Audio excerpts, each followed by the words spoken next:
I'm here sitting with two guys from Lithuania. It's Lukas Bytautas and Aivaras Vencevičius. They're both from Danske Bank. And they are going to tell us a lot about how to build a house and how to think about the building of the house. And well, obviously, we're not talking about the house. So, guys, what are we talking about? What are we going to talk about? Stage is yours. Come on, take the time. Thanks, Agnem. So, hello, everyone. I wish I could say it's so nice to see you all, but the thing is we cannot see you, unfortunately. And I guess this remote way of presenting and communicating is something that we got used to by now. But maybe that is not so bad after all. Isn't it awesome to sit in a conference while you're chilling on your couch and having some snacks, just enjoying the content? You can jump between one room without making any noise. No need to talk with other human beings if you don't want to in a conference. What's not like?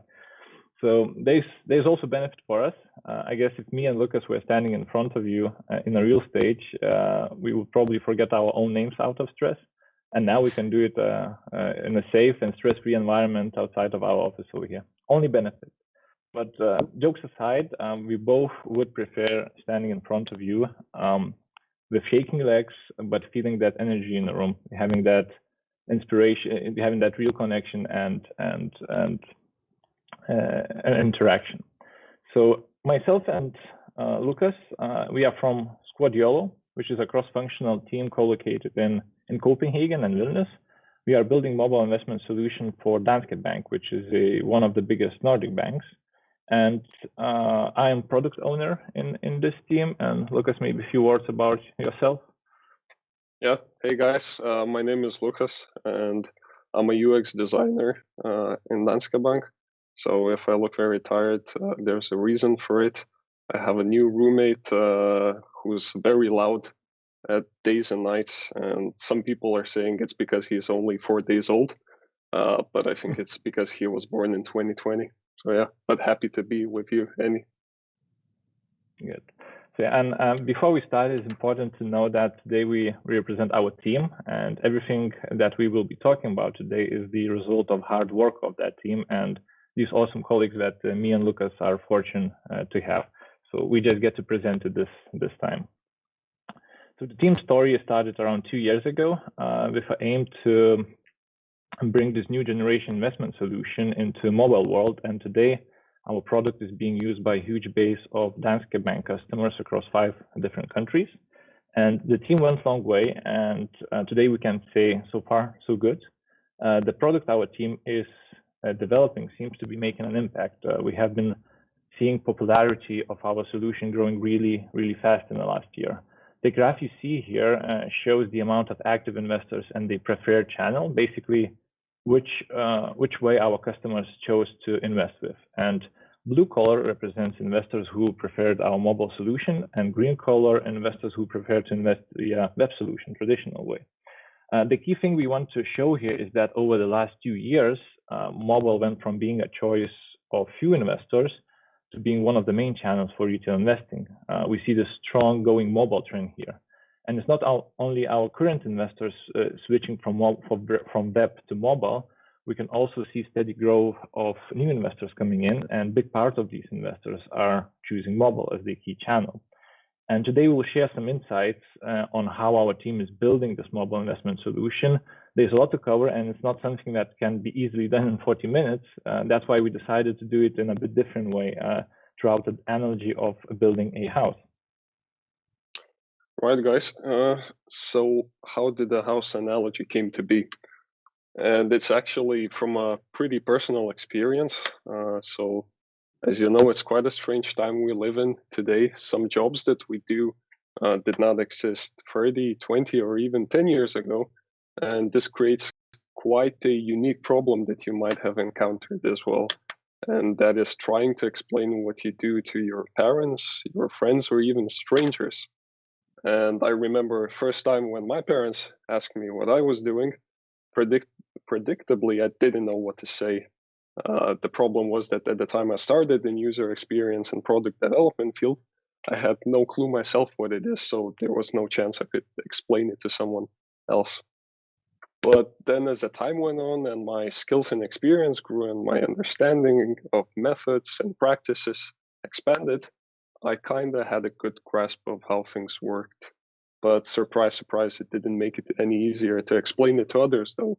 And for that, I had to find some kind of common language and relatable concepts, especially for people who didn't hear what waterfall or agile is or customer-centric design process is. So then I looked at my dad, who was at the time building a house, and I started making these connections and parallels in my head between the house building and the product development, and using roles, different processes, and etc. And then I tried explaining to my dad what my job is through that same analogy, and it worked like a charm. And that's why we're standing in front of you today. We're going to try to build that house, the one that me and Aivaras had been building for the past 2 years in Team YOLO. And throughout that, we're going to try to share some of our practices, experience, wins, and struggles as well. Some of you probably went through this experience of building a house or flat by yourself, or if not, you definitely know somebody who went through this. And I'm sure we all can agree that this is a complex challenge and challenging thing to do. And the amount of stress, nerve, and coordination it requires is just crazy.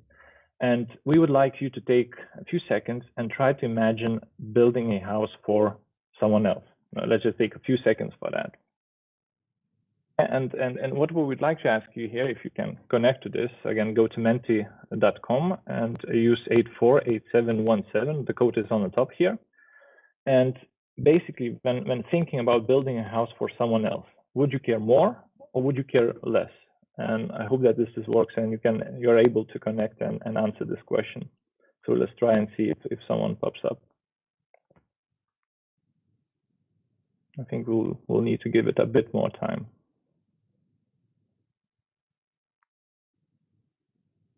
So yeah, when building a house for someone else, would you care more or would you care less? Yay, we started getting results. That's a good sign. And let's see how many of us we can reach. Yeah.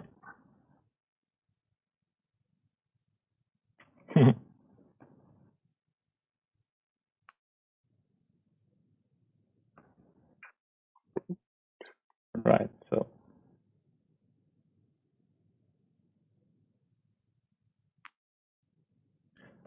Okay.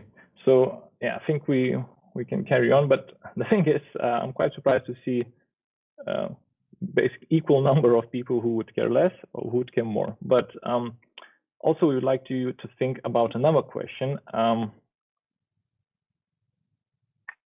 Who should have more decision power? Builders, as they know how to build a house, or tenants, as they will be living in the house?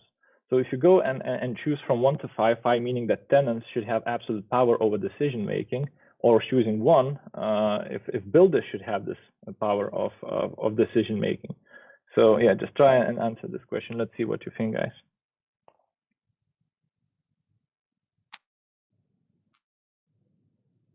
We see 2 points. Let's see if someone else can answer.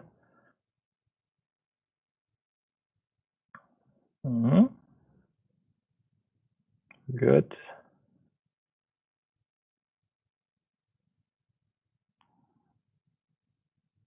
Nice.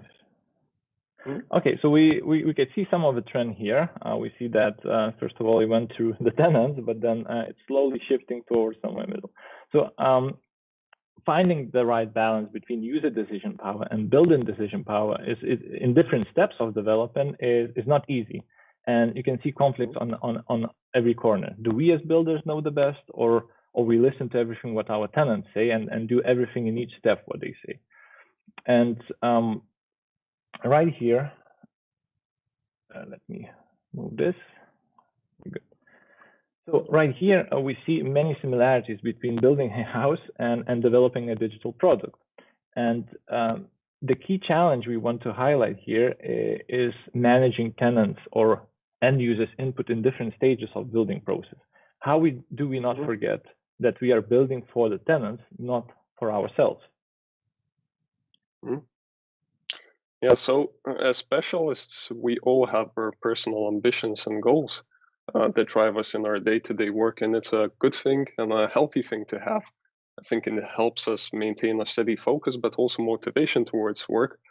Where it does have its downsides, though, is that we tend to have biases, and we're quite subjective, and that can influence the project delivery in one way or the other, and that's not necessarily what we want. And to be honest, most of the time, that's not our intention because we all know that customer is important. We talk about it, we preach it, we even call processes after it. But once it comes to actually producing, do we really put it in action? And the truth is, it's not that simple because we as builders naturally have a desire to offer our tenants the best solutions. But tenants, on the other hand, they feel that builders are there only to fulfill their needs. And I think this creates a tension because if you have too much builder's power, we're going to have an end product that is technically good with all the right intentions, but there's just not going to be a market for it. And on the flip side, if it's all customer input that we're using, then we're going to have a product that is all that the customers want, but it's not going to be sustainable long term. So I think managing and balancing that tension in the product development process is one of the hardest and most rewarding things that any team has to figure out. So with that in mind, let's talk about how me and Aivaras, from two different perspectives, try to do this across different stages in product development. This brings us to building something that no house can stand without, a good foundation. And although we are building this house in an agile manner, of course, we believe that foundation is something that needs a lot of upfront attention and careful care. This is also something we should not forget in later stages. We need to periodically revise it and see if the foundation still meets our development needs. And so from product owner perspective, a good construction gig will not go well without three key elements, which is squad, rhythm, and vision. And let's start from the squad here. Like in every construction, you need a variety of skilled specialists that can come together and use their own expertise to assemble the whole thing together. And colleagues from different business disciplines with different knowledge coming together to work on the same problem, the same product is the best thing that can happen. However, forming a truly cross-functional team does come with many challenges, especially when you're teaming up business, commercial people with IT people. I experienced this myself many times. We are all used to our own ways of working and using different tools that we have mastered. And the way we see things, our personalities, and many other things are just different. Business people are very good at talking about problems and presenting it in a nice way, but not so good at actually solving them. IT people, on the other hand, are very good on solving problems, but not that good at really sums it up perfectly, I think. We all see problems from different perspectives, and naturally that creates tensions when we work together.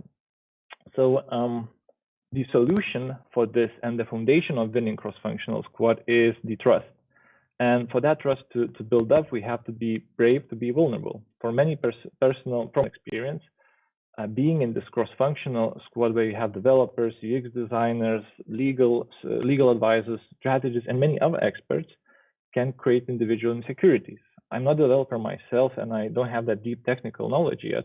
So when I start working on new products, I do have a lot of insecurities at first.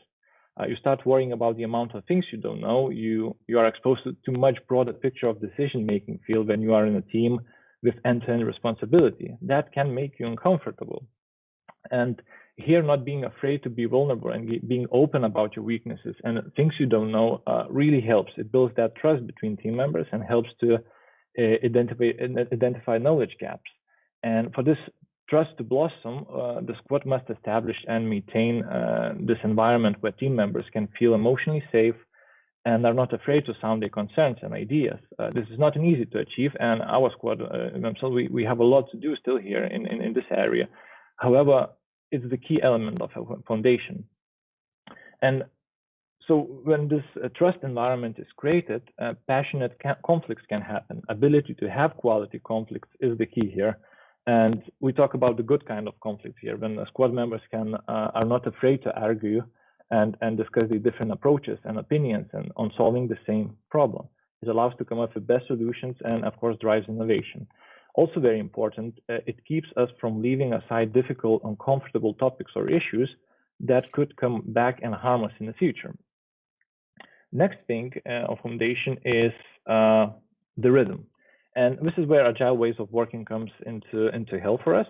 And we are not going to lecture you about how to work agile. We believe most of you know it really well by now. But we just want to highlight that having this rhythm that allows the squad to effectively plan and quickly make changes around building site is another very important part of foundation.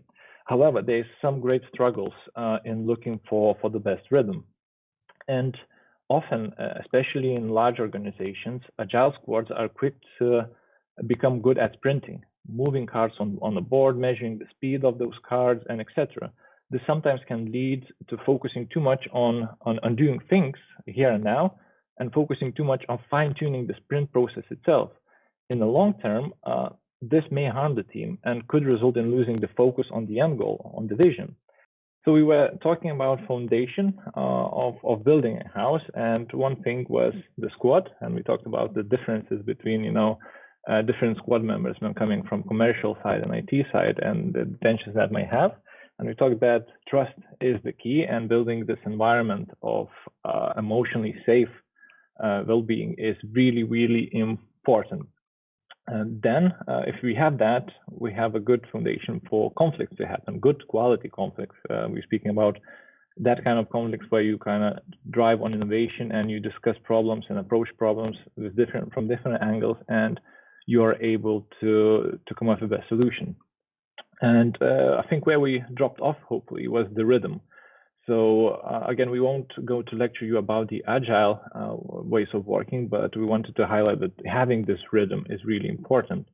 And we're not talking about Scrum within the sprint. We're talking about long-term view rhythm, where you have, it's important to understand what we are sprinting the marathon. So we need to have approach and different techniques and principles, how you organize your work around this long-term vision. So the way we do this in our team, and I will show some examples of this here, everything for us starts, of course, from design and prototyping stage.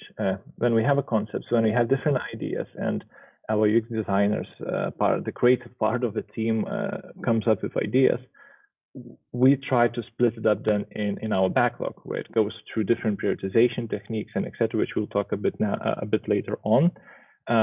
After it comes into backlog, and we start doing analysis on it, we start seeing what needs to be done here and what kind of dependencies we have with different teams. This all goes into ready for refinement stage. When we are ready to have really detailed conversations about these ideas and these user stories. And once that is done, we go to ready for development stage, when we can just take it and put it into the next sprint. All this seems like a natural thing that we all do, but what we try to do between each of these steps is to organize different feedback loops. So meaning from very start in prototyping, we try to organize and try to get some feedback from customer advisors, from the customers themselves, if the ideas that we are thinking does make sense, and we get a lot of inputs for those ideas from different advisors in different places. So we try to set different input points in each of the stage, going from one stage to another. And even after sprint, when we release something, we try to see, okay, so was this what we intended, or was it not? Do we need to change it or not? So the second key element of the foundation for us is the rhythm. Next thing is the vision. And here we would like to ask you a question, but I think with time constraint, we will skip that part. But what we would like you to think about, when was the last time when you talked with your team, or if you're working on your own, when you thought yourself about the vision, what your product is delivering and why you're delivering, where's the end goal for you as a team. And this exercise of coming up with vision statement very often appears a fluffy corporate thing that just needs to be done, and it's only used in a nice presentations for our clients or stakeholders. Well, in our squad, our vision is empower investors to make sound financial decisions anywhere, anytime.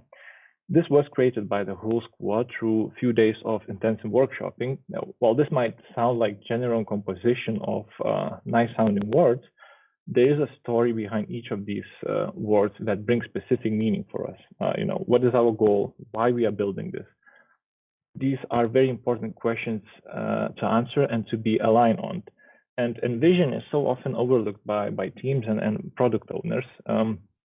And you can have best team of professionals, best rhythm of doing things, but you're going nowhere if you don't know where you want to go and why you want to go there in the first place.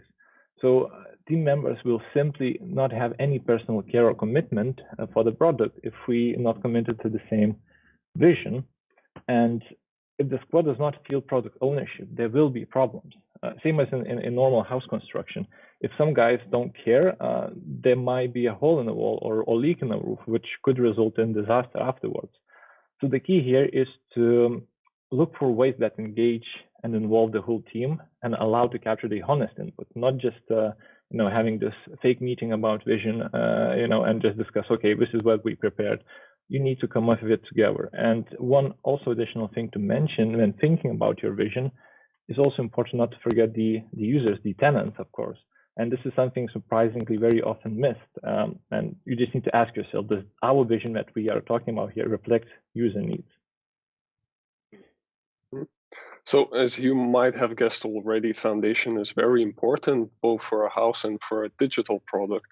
As an example, you probably don't want to build a super tall skyscraper on a foundation of a single floor house, because while it might work to begin with, it's just not sustainable and it's going to start to crumble soon. So how can we make sure that the foundation we're building is sustainable long term? And from a user experience perspective, we need to build fundamental knowledge about different parts of the product, what our product is, what it isn't, who is our competition, what is our place in the market, and then also who is our customer, what are his needs and goals. And then finally, why are we doing this? Are we solving a unique problem, or maybe we're solving it in a unique way? So all this foundational work helps us lay the ground for product vision, but also upcoming direction for the work that we're going to do.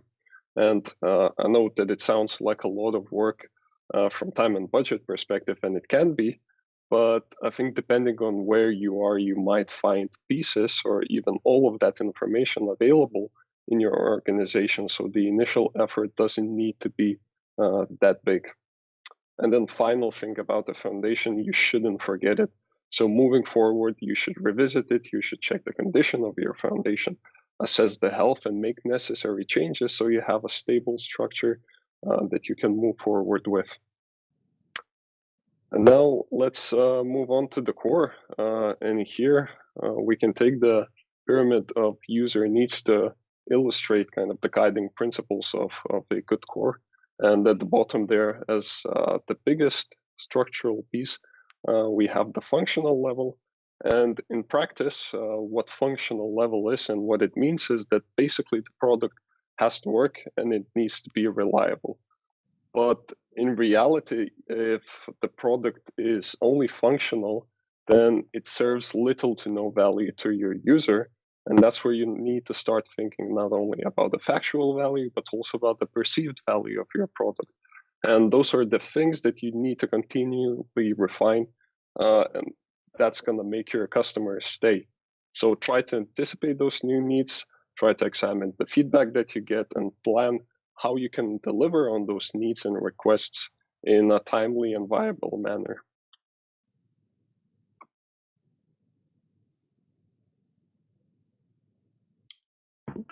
Yeah, so this balance in delivering as much customer value as possible in the fastest way that Lukas mentioned a bit is the very much key topic from a product owner's perspective. The building site is now busy. Different and very important core task needs to be developed with great care. Also, let's not forget that we are building this in an agile manner. We're building this house in an agile way. We want to see tenants moving in as soon as possible, so we can then get their feedback, which will guide us on what value we should be creating next. Thus, we need to carefully prioritize and order our delivery really, really careful. And in YOLO Squad, first of all, we split our work in different streams. There are many areas to improve, and we could easily get distracted by one exciting thing and completely forgot something important in another stream. That's when we're planning our releases, and we do it every month. We try to evaluate and prioritize key most valuable things in each of the streams. And we try to find this perfect slice that could improve our solution from different sides altogether. And if we double click and look into one level down, our prioritization looks like this. And this is a screenshot example from our backlog. And it's something that we continue to improve and experiment with every day, basically. So we try to, what we want to highlight here, we try to evaluate and score our stories in different dimensions. So first of them is story size, measuring the effort to see if we can do, if it can be done within one sprint, or maybe we need to split it. Is there any huge dependencies of either team or something like that? Maybe we can test this feature with some limited MVP and see if it's worth pursuing the whole thing. The next really important thing is customer value. While there are a lot of backlog prioritization techniques, and depending on your product and your team, there is plenty to choose from. For us, we chose a Kano model, which splits features in 4 categories: performance, must be, attractive, or indifferent. This helps us to organize a bit our backlog and see which features are really important for our performance, which should be there because the competition drives it, and must be, which of them is attractive and adding that extra satisfaction level for our customers. And then we have different scores within each of the groups. The next dimension that we measure is business value. So from business perspective, does it create some commercial value? Does it create some reputational value and things like that? So we try to see and balance between business and customer value. Sometimes it's the same, but sometimes it differs. So we also think about that. And also the last thing you see in the very last column is legal requirements. So we work with investment tools. So this is really important for us to be compliant and really safe. So if it's a legal requirement, it immediately jumps into the top of our backlog because we need to talk about it and think about it right away. So all this gives us a final score, which helps us to kind of see which features we should look in first, or which we could kind of leave in a bit for now, because there's some more important things to do. So the stream view and backlog prioritization techniques helps us to carefully consider different inputs: user needs, business goals, development effort, and legal regulation and requirements. We see it as our navigation and guiding system for value creation. So when it comes to navigation layer, you can compare it to a floor plan of a house, but in digital products, instead of moving between different rooms, you're navigating your way around different features and different areas in your product. So makes sense so far, right? So let's have a fun example. Let's say your tenant is Batman. He might want a pole that goes straight from his bed to the Batcave, but if that's a regular tenant, then maybe not so much. And that's where you need to align on your defined user personas, his goals and key use cases, to determine the most sensible and the most efficient ways for him to navigate. And there are a couple of ways to do it to get there. You can use tree testing, card sorting, findability testing, or other methods to build up that knowledge. But whichever one it is, you have to test it, and you have to make sure that your customer understands how to find his way around your product. And as an example, our investment front page has gone through quite an evolution as well, from the very first iteration all the way to today. And I think we have stumbled along the way. It wasn't all smooth sailing, but what I think helped us along the way is having that long-term perspective in mind, which meant we had some short-term negative feedback, but that's something you have to live with and something that you have to take if you want to keep improving. So some specialists are pretty afraid to get criticized, but I think it should be on the contrary. You shouldn't be afraid. You should accept and embrace that input and use it in the best way, because I think that's what's going to help your product thrive at the end of the day. Yeah. So this brings us to the next layer, roof and windows. And when building a house, there are certain features of parts of the house that protect tenants from outside forces like rain, wind, or even a bad guy who tries to rob you. And these features create safety and confidence for tenants. And as windows and roof is essential part of the house, quality assurance and risk management are important for digital products. And this is especially important for us in mobile investments, when building mobile investment solution. And when you deal with people's money and investments, you need to be extra careful and compliant. This needs to be working, and numbers needs to be correct. There is no compromises here. And this is where Squad's accountability and care really shows up. And remember, we talked about this in a foundation level. And in our team, we really care about this deeply. We have our own rhythms, how we test different features from technical point of view, but also from usability point of view. But due to time, we won't cover this in detail.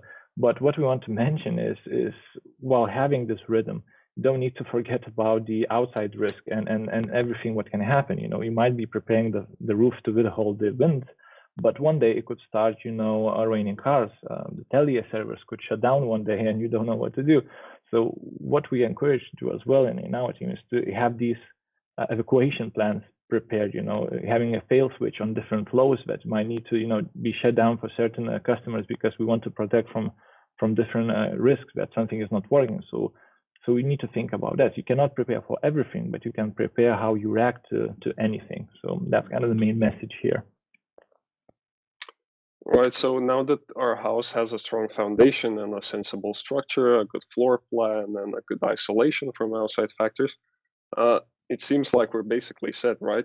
But not quite yet, and I think what's left is arguably what's going to get you the most oohs and ahs, and that's the delight factor. And in delight factor in user experience, we can basically define it as things that on a surface level usually go unnoticed by many. It's easy to understand microcopy, it might be small animations, it might be high quality images. And here, think of Apple websites as an example of that. And you might say that visual design is subjective, and that's partly true. And that's why some people like plain white walls, and some people like, missing a slide, but let's carry on. You should have seen a carpet on the wall picture, but let's move through that. But what I wanted to say is that even though visual design is objective, we can still use it as a utility, and we can cover the accessibility basics, so we make sure that the design we create is universal and it's approachable to everyone that's using it. And with all that in mind, I'm not saying that aesthetics isn't important as well, because there's even a user experience principle that's called aesthetic usability.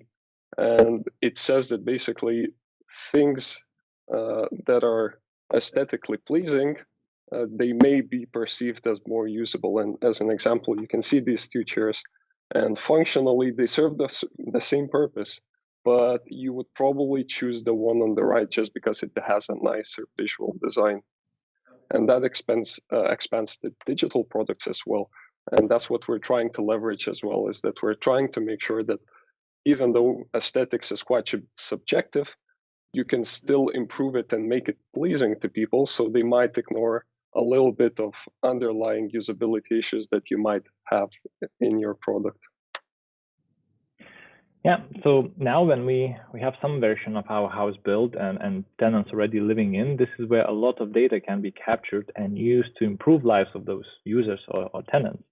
And key thing that we wanted to mention here is that once we have that data, you can do a lot with it. And this is what we are trying to improve every day as well, and try to think of ways to use this data for our decision making and how we organize our roadmap. So again, we won't go too much into detail here, but we just wanted to show an example how we organize it. So basically what we have in our squad is 4 streams. We measure business indicators where we see if our product is doing commercially fine, are we achieving our commercial goals and our business goals, to see how we're doing as a business. Then we have customer insights, which is basically quantitative and qualitative data to evaluate how our ideas are perceived by customers and which ideas we should perceive next. So sort of a conversation with tenants to see, okay, so what do you like about this? What do you like about that? In-app tracking, so it's a kind of sensor system in the house itself, monitoring, how the tenants are moving in from one room to another. It helps us to see maybe there's one feature, somewhere in the back, which is a cool feature, but our customers don't see it. Maybe we need to bring it back. So basically trying to see what's happening in the house. And then the next thing is app health.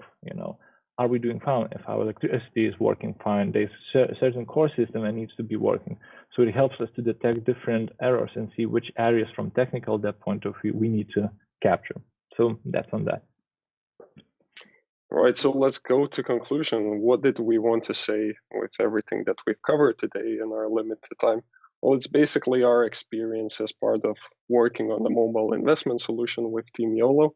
And we've had many ups and downs with many more to come, I believe, and challenges that we solved with varying results. But what we learned along the way, along our journey, and what helped us is the understanding that building a good product requires three fundamental ingredients. One is the people who are the specialists of their craft and they have the domain level knowledge. The second is the rhythm, which is the workflow that we use in our day-to-day work.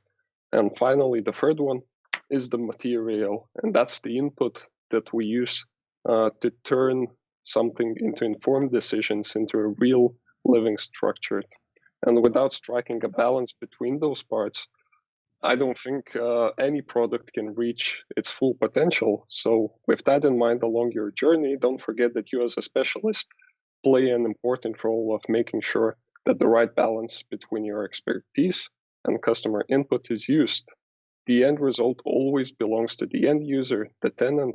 So try to treat that process of creating that experience accordingly. Because the digital product you build, it can withstand storms, or it can be blown away by the first wind. But never forget that this is not your house. Thank you, guys. And we have a question, actually. Ernestas Zidokas is asking, is house building, in quotes, changed since work from home started? Did house building change since the work from home started? Questions. That's really well, it's a very good question. I think I would need more time to think about it, but I think in general, we're still trying to use the same principles as we do when we're working together in the office side by side. And because we have a team that spans not only one country, but multiple countries, we still have to maintain those relationships, even though we're not sitting together. So I think, while some of it might be affected, I think we're still kind of cooperating and collaborating in a very good way when we're, not seeing each other physically, and we're still trying to maintain those principles that we have established as a team in the past. Yeah, I might add that because we have quite a good foundation, that trust level, it helps us to go through this working from home phase also quite smoothly. Because if you're just working online, it's really hard to establish that trust. So we need that personal interaction and connection. But because we put a lot of effort into that before going to work from home, I think this is also helps us to go through this building house from our house. Okay, guys, thank you very much again. And you're getting so much love in the chat. I'm glad to see that. Like, people are super excited about your presentation.